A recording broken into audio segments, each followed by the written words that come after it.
Oh, it's great. Well, this campus is fabulous. You know, it's so beautiful.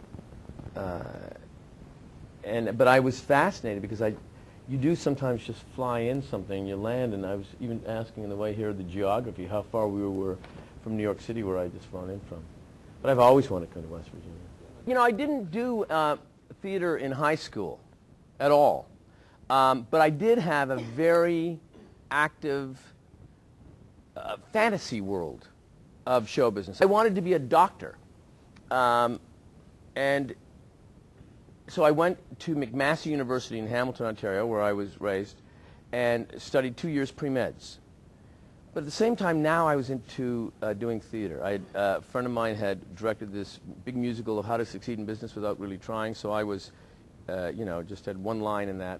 But it was fun. It was just, the whole thing was fun, and I knew how much fun it was.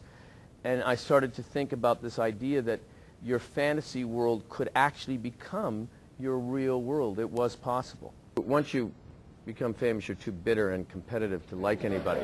But before that, as a kid, I liked a lot of the bizarre ones, you know, Harpo Marx. People love Groucho Marx. So I think I like the insanity of Harpo, that he didn't speak.